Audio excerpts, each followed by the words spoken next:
My father was a traditional African man from Kenya with 9 children, 5 girls and 4 boys. Having been born in 1928, he lived in an environment where if women were to be educated at all, they were either secretaries, teachers, or nurses. Over the years, things have changed a little bit. But I have also grown up in an environment where girls, especially in the rural areas, their education is not valued. They're either supposed to collect firewood, fetch water, and cook. So things haven't changed a lot. I'm very proud of my father for giving all his children the best education he could afford. And as a result, I have a sister who has a doctorate in psychology, another one who's a psychiatric nurse, another who's a lawyer in the foreign ministry in Kenya, and I, the last of his girls, is pursuing a master's in gender and development. So my father, in his own way, has contributed in promoting gender equality. As I was looking in doing this talk, I wanted to find a clear definition of what gender equality means. And what it means is that both women and men are afforded the same opportunities to fulfill their full human rights. A lot of people, famous people around the world, know the value of education. We have, for example, Malcolm X, a civil rights activist in the US, who said education is the passport to the future. There's a Tibetan proverb which I like, which says, "A child without an education is like a bird without wings." And the one that I love the most is from one of my heroes, Nelson Mandela. And he says, education is the most powerful weapon we can use to change the world. I was very lucky, again, to have a father who invested in our education. But in Africa, the greatest gender inequalities we have is in education. For example, in a neighboring country, Tanzania, right next to Kenya, 1/3 of the women, that means 4 million women, that is the size of Madrid, the population of Madrid and Barcelona put together, 4 million women are not literate. In 47 out of the 54 African countries, over 50% of the young girls will never finish primary school.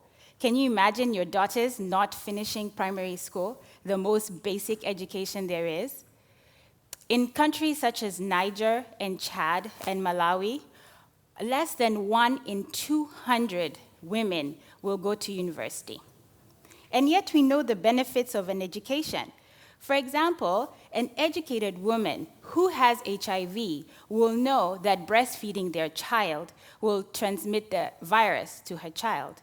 An educated woman will know that taking medication during pregnancy can alleviate the issue of transmitting the virus from the mother to the child. An educated woman, especially in Africa where agriculture is our main source of income or main economic source of our income, a woman who is educated can get more produce and a better income from agriculture. I was very lucky to have a father, again, who invested in my education. But I realized that a lot of African girls do not have the same support. So I made a conscious decision to become a part of a unique incubator for young African women called Akili Dada. Akili Dada in Swahili, directly translated, means brainy sisters. And what we do is we identify young African women who are really smart, and we give them full scholarships to high school. We also identify young women who have designed social change projects in their communities.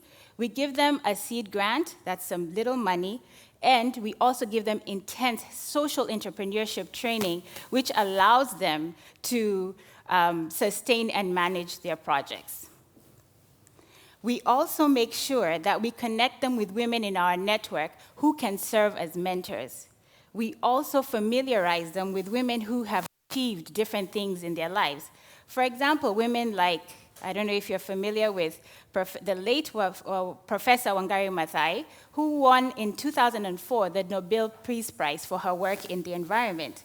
We familiarize them with women like the first African woman president from Liberia, Madam Johnson Sirleaf, and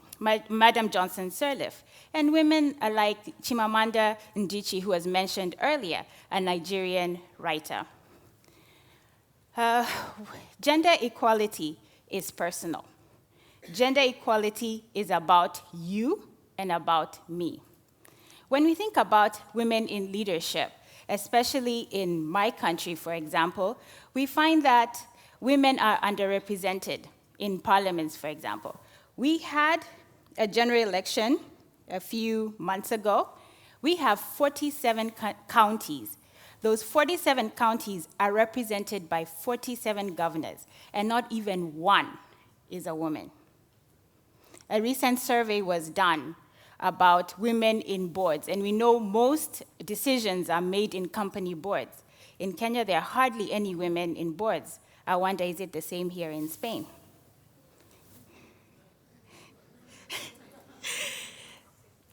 So gender equality is personal. What it means is that our mothers, our sisters, our wives, our daughters are given the same opportunities as our fathers, our brothers, our nephews, our sons.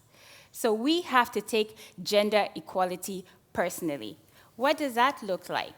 Support initiatives like Akili Dada, for example. Vote for women. How many women do you have in your parliaments here in Spain? None? Vote for women. Do whatever you can to support the women in your environments. If nothing else, support the education of a woman. I am a testament in what investing in a young woman can do. My father invested in me, and here I am, have flown all the way from Kenya, in Barcelona, on a global platform talking about gender equality, education, and leadership. Invest in a woman. Thank you.